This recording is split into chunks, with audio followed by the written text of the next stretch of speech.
Le dernier chapitre du livre des Actes enregistre l'arrivée de Paul dans la ville de Rome. Les derniers mots du livre révèlent que même en tant que prisonnier, Paul n'a pas gardé le silence sur les vérités de l'Évangile.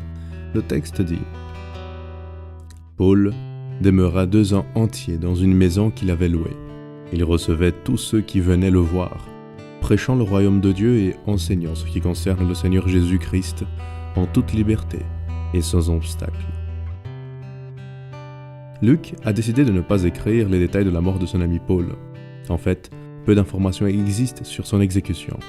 Cependant, dans le livre Histoire de la Rédemption, page 327, nous trouvons une belle description des derniers moments de Paul dans les mots d'Ellen White. Écoute.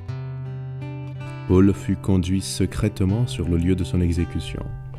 Compte tenu de la grande influence de l'apôtre, ses persécuteurs craignaient qu'en assistant son martyre, des adeptes ne soient gagnés au christianisme. C'est pourquoi peu de personnes furent présentes lors de son exécution. L'apôtre fixait ses regards sur l'au-delà, sans crainte ni frayeur, mais avec une joyeuse espérance, dans une ardente expectative. Debout sur le lieu de l'exécution, il ne vit ni l'épée flamboyante du bourreau, ni le sol verdoyant qui bientôt serait couvert de son sang.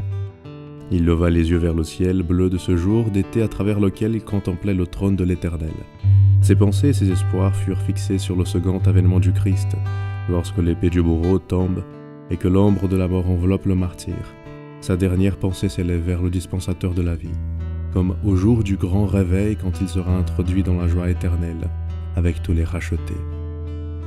Tu sais, seulement celui qui sait vraiment qu'il y a quelque chose au-delà de cette courte existence peut affronter la mort sans le désespoir du vide et de l'incertitude. Paul était un guerrier du Christ jusqu'à son dernier souffle. L'histoire de sa vie a été préservée à travers la Bible afin que de nouveau Paul se lève et continue le travail de prédication de l'Évangile éternel.